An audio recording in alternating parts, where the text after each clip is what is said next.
Okay, thank you. Well, my name is Brian Thornton. I'm from West Pittston, born and raised in West Pittston borough, and come from a large family of 9 children, and married for 31 years. I have 2 grown children of my own.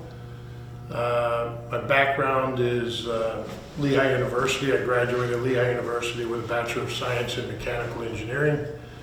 I went on after that to be a civil engineer, actually civil engineering work in New York City, where we rebuilt infrastructure in Manhattan and the other boroughs of New York. I was a project engineer and a cost budget estimator for sewers, water mains, streets, sidewalks, multi-million-dollar projects. So I had to work closely with the New York State DOT and New York City DOT. That's where I got my first introduction as a young person with working with government officials, EPA, and all those other agencies. From there, I came back to Pennsylvania in my early 30s, and I actually switched careers altogether to financial services. I've been a financial advisor for almost 29 years, and I've been in business and finance, well over 30 years altogether. I ran for Borough Council back in 2005. Myself and 3 others ran together as a team. The 4 of us were elected. And it was a shock to everybody in town because there were 4 people sitting there for many years, and most people said we didn't stand a chance. Eric here used to attend some of our meetings, and you'd probably know that I was re-elected 3 times to 4-year terms. And the fellow I'm running for county council is Kevin Lescavage. He was with me for 7 years on borough council. Invaluable person with the resources he has at his disposal. So, as such, in West Pittston Borough, we encountered many problems, issues like every town, but the one biggest was the flood of 2011. West Pittston Borough by far was wiped out more than any other municipality in Luzerne County. The recovery took over 3 years. I had to work personally. I was council president. I had to work personally with FEMA and PEMA, DEP, Red Cross, National Guard. Had to handle all kinds of logistics 24/7, especially the 4 weeks following the flood. And so I think as heartbreaking as it was, I gained invaluable experience working with all kinds of, and state officials, agencies and state officials. So after being out of the political arena for the last 4 or 5 years, myself and Kevin discussed it, and we decided to run for county council. We see on county council from both sides of the aisle a lot of things that are happening we don't think they should be happening. I don't want to get into specifics right now, but I'm sure you guys will have questions. So we decided to run, and here we are. Got past the May primary, and now we're on the ticket for November 2nd. So what specifically is happening that you and Mr. Lescavage want to address? Well, we're not bringing our own agenda to county council, but like every governing body, once you get in there and you're the legislators and you have to vote on bills and ordinances and laws and pass on budget items and approve spending, you don't really know what you're going to encounter until you get in there. And for example, who could have predicted 4 years ago we would have this complete tragic debacle with the county, children youth services, and we all know what happened there with the expunging of 300 cases or so under investigation. So we don't know what we're going to encounter when we get there, other than the routine budgeting and handling the finances, which together Kevin and I think have an enormous amount of experience. As a matter of fact, we have more experience than any candidate running. Together we have over almost 70 years of business and finance experience, and you'll find that out from Kevin when you speak to him. Together we have 18 years combined experience on public town council. And those things are invaluable. I mean, working with your local state officials like John Udechak, Aaron Coffer, Lou Barletta, all of these people I have a personal relationship with. I could call them from my phone to this day, and they were all very helpful to me when I was on town council. So exactly, specifically, we're not there to rock the boat or anything like that. But what I am concerned about, I noticed the county budget went from about 120 million just a few short years ago, and now it's at 155 million. So that's an increase of 35 million over 120 million, which is probably almost 30%. And that's an enormous jump in any public sector's budget in just a few short years. And I'd love to know why. I balanced budgets for many years on town council. I had to do cost budgeting when I was an engineer in New York City for major DOT projects. And I can't understand why the budget is blooming and ballooning like it is. So that's one thing I want to look at. One thing I feel very strongly about is personal finance and county finance. Okay. You mentioned the children and youth issue, scandal, I suppose you could call it at this point. Yeah. How do you think council and or the manager have handled that case as it's come to light? Is there something you would do differently? Well, that's a great question. How do they handle it? What protections and protocols do they have in place now over every county agency to ensure that it doesn't run amok? And I'm not sure what county council has in place now. I'd love to sit with all of them and discuss that with them, because should there be more oversight on our department heads? I think so. Is it legal? Is that legal oversight for county council to do that? I'm not sure. I'm sure our county solicitor would help us with that. But I mean, who's watching the hen house there? I don't know who's overseeing the directors of the departments in the county. I'm not blaming anybody, but it's a darn shame when it gets to that point.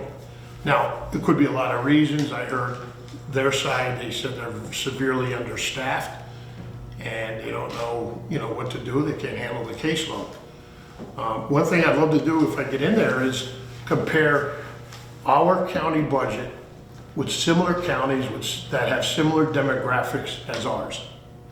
Now, I'm not talking Philadelphia or Pittsburgh counties. I'm talking similar demographics as our county, and just try to pinpoint and identify those departments that may be way over budgeted in our county. I'm not sure, but I'd love to look into that when I get in there. One of maybe the biggest decision the council's going to make after the election is choosing a new county manager. Mm-hmm. What would you be looking for in a county manager? Experience, mainly. Background. Personal qualities, such as professionalism. Working well with other people, even people that you don't agree with. And showing up for work, 5 days a week, as many hours as is required. I'd like to point out, when we ran for borough council 15 years ago, and you have to run as one party or another. We ran as Republicans, okay? And way back in the day, I was a Democrat, and I switched when I was in my late 20s. But as soon as we got voted in West Pittston Council, soon after, in a couple of months following, our borough manager left, our solicitor left, actually at the time of us getting sworn in. And so we had to go out and interview for the solicitor and the borough manager. And as you know, the borough manager is much like the county manager. So a lot of duties, a lot of responsibility. We hired a Democrat, dyed-in-the-wool Democrat for 40 years, Savino Benita from Pittston City. We hired him as our borough manager, and I've never regretted it. We hired Democrat Charlie Buffalino Jr., who since passed on in the middle of our term. He was a Democrat, lifelong Democrat. So I would like to see for somebody in a county manager position, someone who could look past the political lines, of course, and just do the business of the county. Talked about working well with people, and, and you've talked about your time on Borough Council.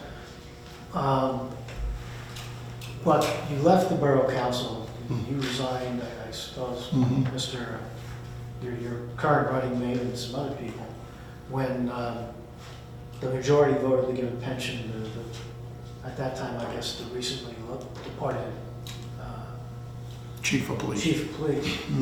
So, I mean, there's going to be votes that are going to go against you, I assume, on the on the county council. Right. Given that background, can the voters trust that you'll stick around and serve out a term if they, elect you? Absolutely. Great question. The reason we resigned that night was not because we lost the vote. Was not because the majority on council voted to grant this disability pension to this chief of police. The reason we resigned, and I stated it at the meeting that night, and I think you were there, Eric, there's a specific state set of laws and protocol issued by the Commonwealth of PA. It's in the Borough Code of Pennsylvania, a code that we're obligated to follow as council officials in boroughs. We raise our right hand when we take that oath. You promise to follow the Borough Code of Pennsylvania. Yes, we do, along with the Constitution of the United States and all that. For that was going on for probably 8 months prior with this so-called disability with this certain officer. So there's a whole set of rules, and you can look it up under Act 600 of the State Borough Code, which specifically says, here's what council must follow if they're going to grant a disability pension to a police officer. We were trying to follow that. It said the officer in question must do A, B, C, D. This officer didn't do any of it. I reminded council, not just that night, but in prior work sessions, executive sessions, he's not following what he's required to do under the state code in order for a borough council to give him disability pension. To me, it was a fraudulent pension that they granted him, disability pension. It needs to be said, he also had a disability pension from Pittston City prior to coming to our town. So the one item that really upset me was any officer under the Borough Code that's seeking a disability pension must first apply to the Social Security Disability Income Department of the United States. They must apply first, and if they're granted that disability, they're given, 50% of their salary by Social Security, and we make up the rest as a borough. He never applied to Social Security. And we were upset because he didn't follow many of the rules that were laid out in Act 600 of the Borough Code. I was council president, I reminded all of council that our actuaries told us in writing, you guys, if you actually grant this, you could be acting illegally, not following your own state code that you swore to uphold. We were requested not to grant it. And so I'll never regret that decision, but I want the public to know that we did not resign that night because we lost that vote. We resigned that night because I considered our council members to be granting a fraudulent disability pension to a police officer. Why they would do that, I don't know. Afterwards, some of them said, we were afraid we'd get sued. I said, everybody gets sued these days. Everybody's suing everybody for everything. I said, you should never govern, a public official should never govern from the position of being fearful of getting sued. Because then you're weak and everybody in the world will threaten to sue you and you'll never make the right decision. And that's what I told them. So I don't think threat of being sued is a good reason to grant something. I'll have one more question, then I'll let everybody else weigh in. Talking about being sued, I don't know if you've been following the issue with the district attorney election. Yeah. And the county council suing the county election board over whether that should be on the ballot in November. If you were on the council, what would have been your position on whether to file that lawsuit? Well, I'm not a lawyer, but if I was on county council, first I'll say it's a shame that it ever gets to that point where the county's suing basically itself, another department in the county. It should never get to that point. But sometimes it's necessary and sometimes it's not. Sometimes it's political, sometimes it's not. I think in this case, I think Governor Wolf issued changes in the law sometime back and within the last year or so, I'm not sure. But from what I read in your paper, that he issued changes laying out in the absence or a vacancy of a district attorney, here's what's supposed to happen. And I thought county council was following that, but then I think the election board opted to go another direction, if I'm not mistaken. So I guess the lawyers are all weighing in on both sides. How that's going to end up, I don't know. But whatever way it ends up, they have to go with it. What about continuing this litigation? I mean, at this point, it's on the ballot. The district attorney is the only candidate on the ballot. Mm-hmm. Does it not seem pointless to continue this litigation at this point? Probably, yeah, I would say so. I mean, I know he's on the ballot, and I'm not sure, would that be for another 2 years or 4 years on the ballot? How's that term work? 2 years. 2. Okay. So, and if he wasn't on the ballot, it would be how long? I'm not sure. You would serve for 2 years and then there would be an election. Okay, so it's pretty similar to both outcomes, I guess. Well, apparently he's going to be district attorney one way or the other. Well, that's what I mean, so. Yeah, what's the point of continuing the litigation? It's Yeah. there for 2 more years. Yeah, now, if there was a lot of candidates running against each other, that might be a different story, right? I think our charter, I'll say this, I think our charter is pretty well written. However, there are areas where it's ambiguous and vague. And if, you see some passages and then you read certain sentences, I think some of them would be so confusing even for 3 Philadelphia lawyers to figure out. Are there things you would change or, things I you would- would look at? I would love to look at certain language in the chart. I don't have anything specifically here, but I hear from different people that work at the county that certain things are written so ambiguously and vaguely that it's difficult for anyone to truly interpret it the right way, because they leave room to interpret it one way or the left or the right. And I just think that should be cleaned up, and we don't need that kind of, because it's just going to open for more lawsuits in the future, that kind of stuff. Some people have said that some of the council members should, some if not all, of the council members should be elected by districts as opposed to at large throughout the county. Do you have any thoughts on that?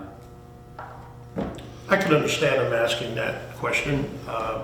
When I've gone around a campaign this year, even before the May primary, I never hear a concern like that in the northern part of the county where I come from. But when I go down the southern part of the county to different events and meetings, I hear it every time. And people say, well, we can't elect you. You're way up there in Westminster. We're down here in Drums or Hazelton. And I try to say, well, hopefully we get there.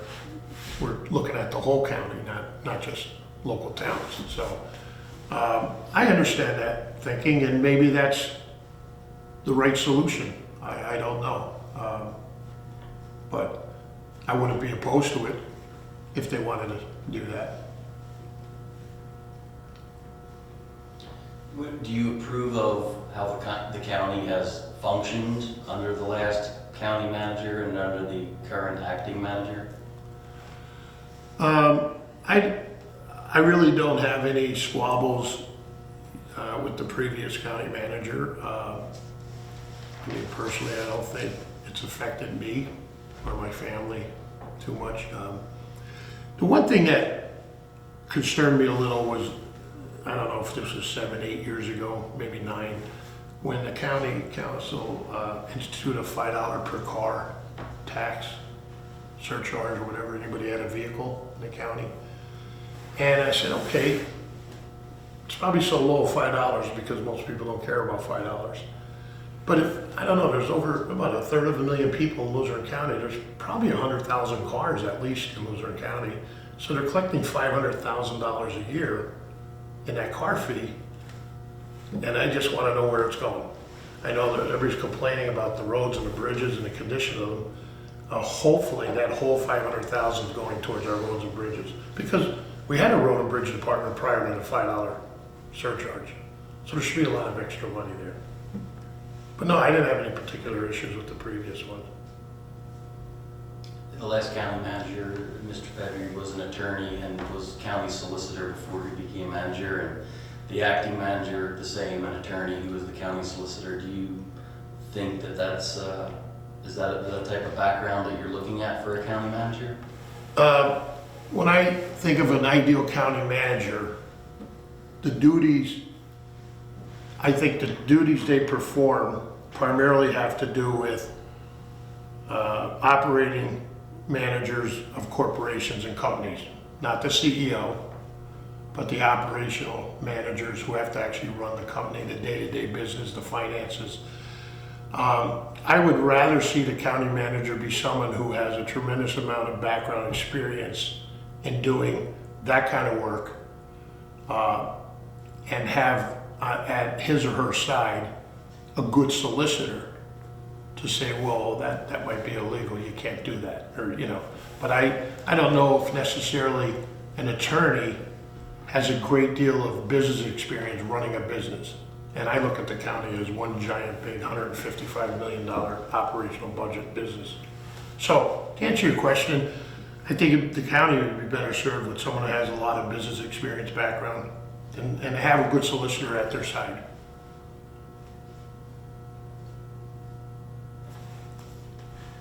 What do you think about some of the corporate tax abatements, the LERTAs, and a couple of KOZs the council has approved the past few years? Are you generally in favor of that? I think everyone needs to be looked at individually, because the answer to that question could be yes or no, depending on what type of terms and covenants they put into that KOZ agreement. I don't think I'm necessarily in favor of 10-year total forgiveness of tax breaks to those things, but if it's going to mean attracting serious, good paying job businesses, and I'm not talking about just warehouse work, I'm not demeaning warehouse workers, but let's face it, it'd be nicer to get jobs here that pay $30, $35, $40 an hour rather than 15 or 20.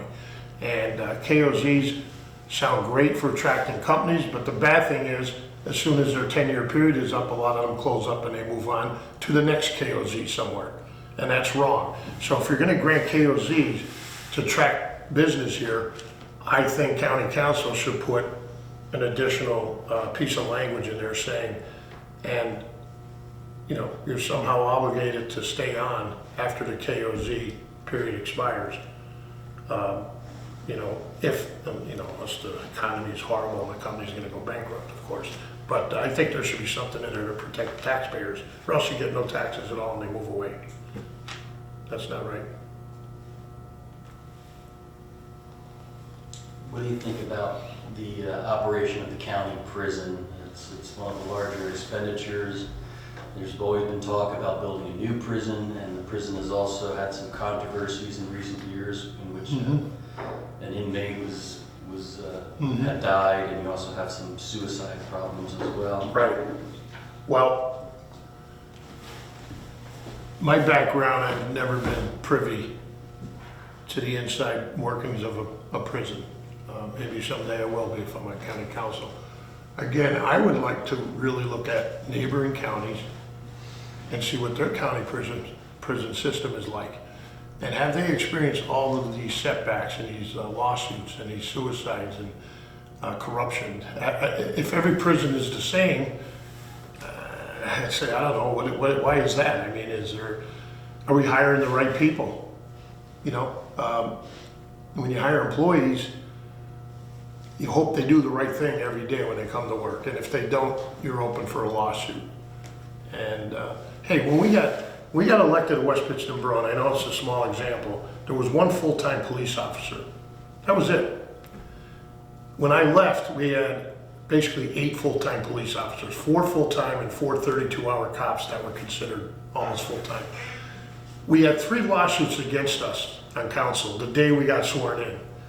Now, they were against previous council, but since we got elected, now they're against us. So we had to resolve those lawsuits. When you looked at those lawsuits, it was usually because officers behaving badly. And I don't know what's going on in the county prison, but are we hiring the right people?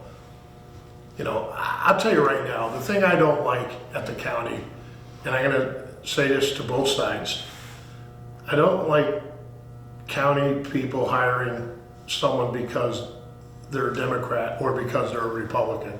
I really wish, like I said earlier, we hired a Democrat borough manager, we hired a Democrat solicitor. No question they were Democrats all their lives. And I wish the county, when they're hiring key people, would ignore their political affiliation and just go with who's best qualified. I mean, if you're hiring a guy to build a new room on your house and a deck outside, you kind of want that guy who's done that for 20 years, has an established record, has no judgments against him, has beautiful workmanship. And if it shouldn't matter if that guy's a Democrat or Republican. If he's the best guy for the job at the best rate, you should hire that person. Who cares what his political affiliation is? And I say most of that should be true with the county. I get it. Elected officials got to be one party to the other. You know, that's the way the system works. But when you're hiring key people, I think it's important to look at their background and qualifications. Experience matters.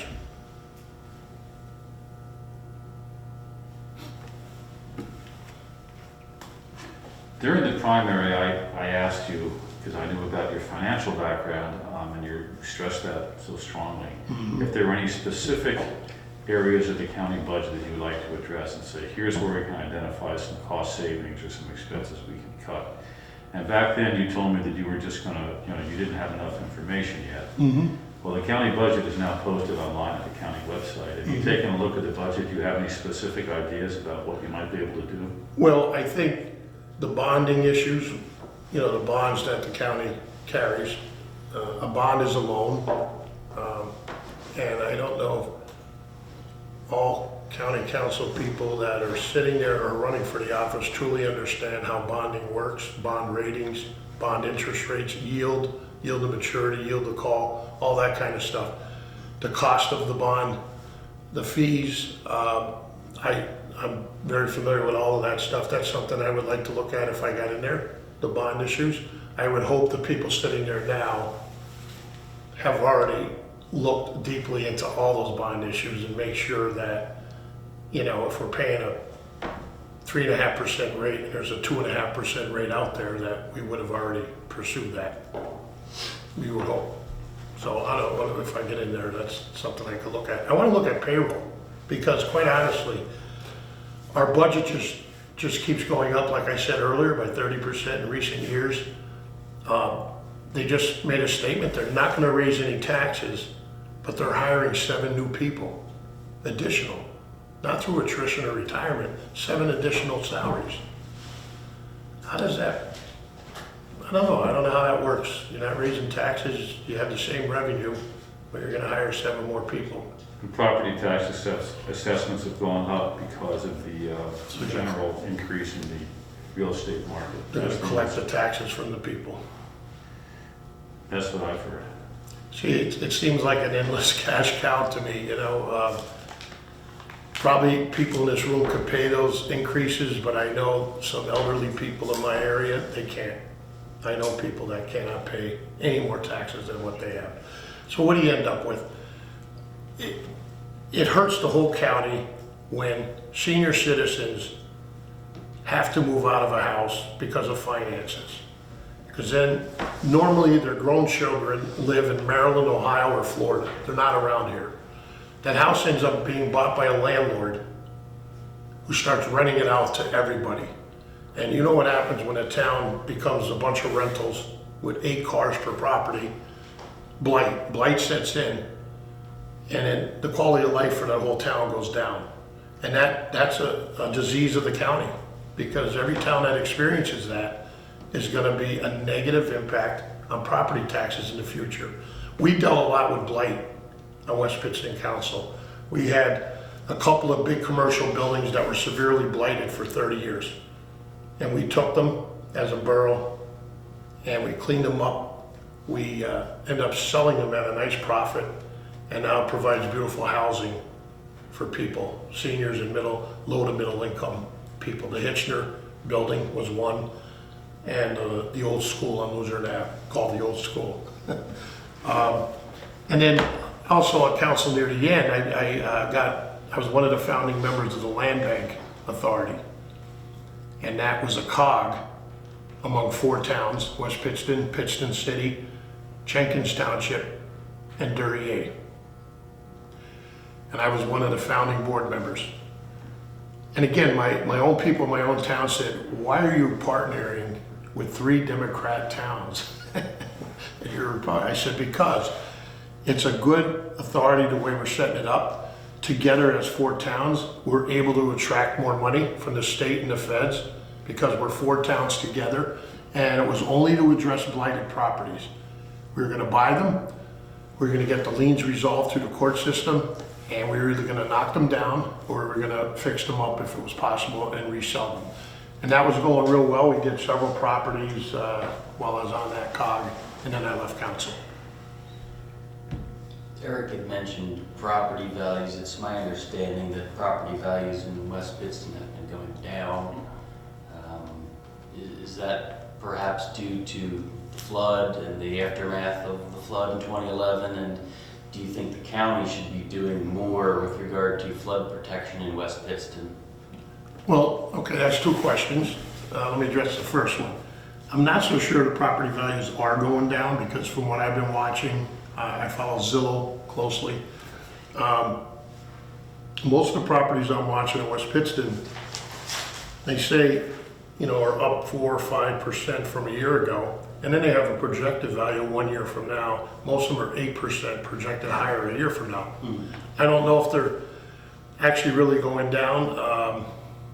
I don't. But haven't there been, it's my understanding from the school district that the school district has seen a dramatic decrease in property values due to people filing appeals with the assessment board, not necessarily property transactions. Oh, okay. Oh, all right. So that could be true. I don't And it know. has an effect on, at least on the school district's level, the amount of revenue they're able to collect. Right.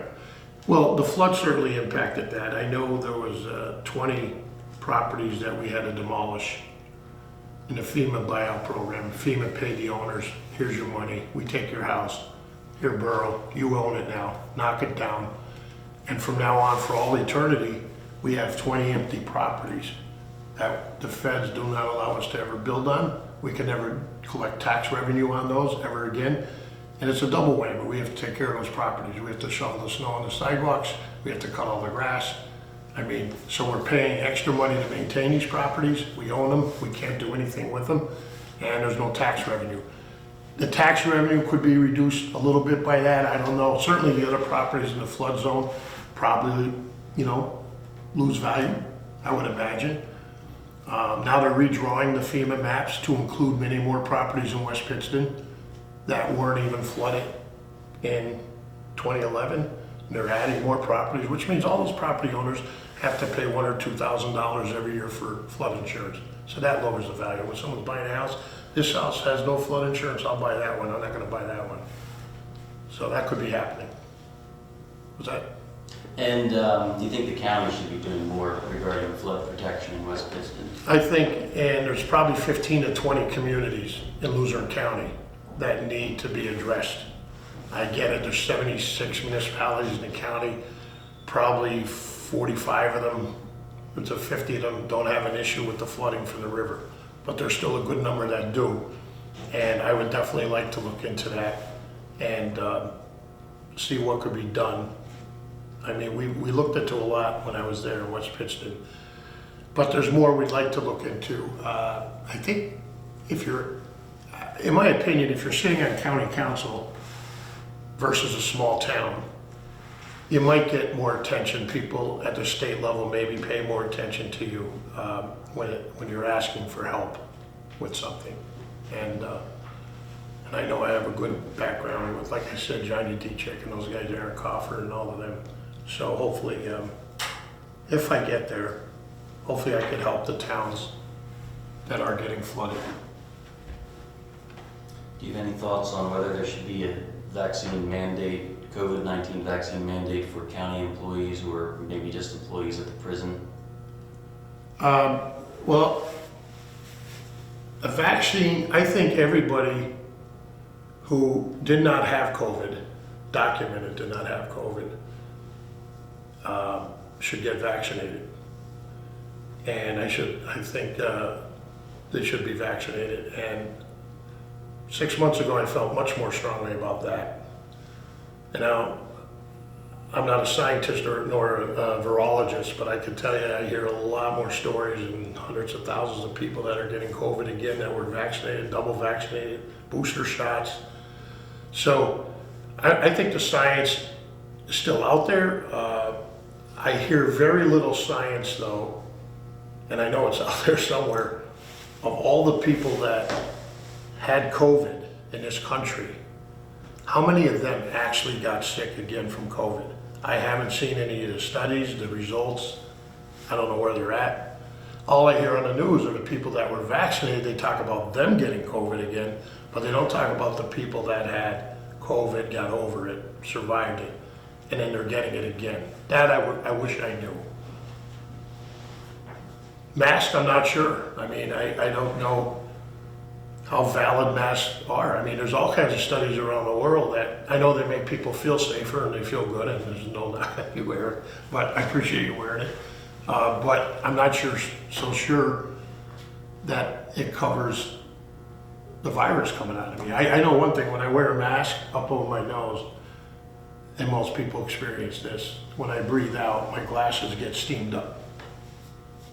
And that's just from my breath that would have COVID on it. So I know it's still coming out of my mask. You know, that's not a scientific determination, but I'm not sure about the mandate on the mask and the vaccine right now. If you haven't been sick though at all, I think the vaccine's a great idea. And what about the elections office? There have been some issues there. Do you have any concerns that the outcome of this election is going to be a legitimate outcome? You mean election integrity, talking about? I think not just at county level, but statewide, there were a lot of irregularities that were posted or discussed. I think it benefits all people, Democrat and Republican, or anybody in between. It benefits everybody to want to fight voter fraud or election fraud. Whether or not it actually occurred in the county, I don't know. I mean, I didn't see any investigation. I didn't see any results from an investigation other than the 9 ballots that were thrown in the basket. Not sure how that happened or what, but that was 9 ballots, you know. How about the guy from 44? Swervesville? The guy from 44. Oh, what happened there? That's the guy who got arrested for voter fraud. Oh, did he? Whoa, I was unfamiliar with that. What was he doing? Tried to get a ballot for his dead mother. Right. So, but do you believe there was possibly voter fraud in Pennsylvania that turned the Pennsylvania election for president? I don't know if it turned the election. I know there was, from all the reports that came in, there was voter fraud, but Very even little though, right? both sides said, well, it doesn't rise to the level where we have to be worried about it. You know, I don't know what it was. I don't know if it would have turned the election or not. I do have a big problem with anybody committing voter fraud, dropping ballots for dead people, dropping ballots for their cousin who may be in jail or prison. I mean, how do you know it's not happening? I mean, you request a mail-in ballot, then you put a name of an aunt who's 90 years old in a nursing home, request one for her. I mean, is there any system in place now to watch that and make sure that doesn't happen? I don't know if there is. I haven't heard of any. So if the question is, do I believe 13 million people in Pennsylvania are totally honest? No, I don't. Are there people that will commit voter fraud? Yeah, there will be, on both sides of the aisle. So if it's happening, clean it up. And everybody should be saying, clean it up. What about the increase in the use of mail-in ballots, and now the county has these drop-off, what do they call them, drop boxes? Drop boxes, right. Yeah, what do you think of that? I thought the system we had in place for many decades or years, absentee ballots were fantastic. They were great. If you don't think you're gonna be there, mail it in, get it in on time. Again, the drop boxes, I'm not so sure that I agree with that. And actually, I don't agree with it. I'll tell you why. I just started saying, my daughter lives in Philly.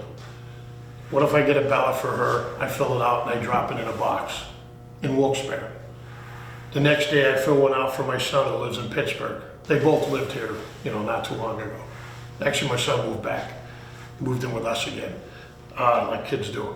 And I fill his out and I go to Hazleton, drop it in that box. And my 90-year-old aunt is sitting up in the meadows in Half-City now. I fill hers, I get one for her, and I go drop it in the Pittston box. I mean, I could literally vote 5 times or 6 times, and I don't know, is there like some way to stop that? Well, if they vote, that'll show up. Right, but I know she's not, and I know my, the guy in Pittsburgh and Philly, and my daughter, they're not. So I don't, I mean, to me, it seems to be a possibility everywhere. So how do we know it's happening? How do we know it's not happening? I know one thing, when there was the old voting system that was in place, you couldn't have any of that for 3 weeks or whatever prior to the election, just people dropping in ballots like that, different cities, towns.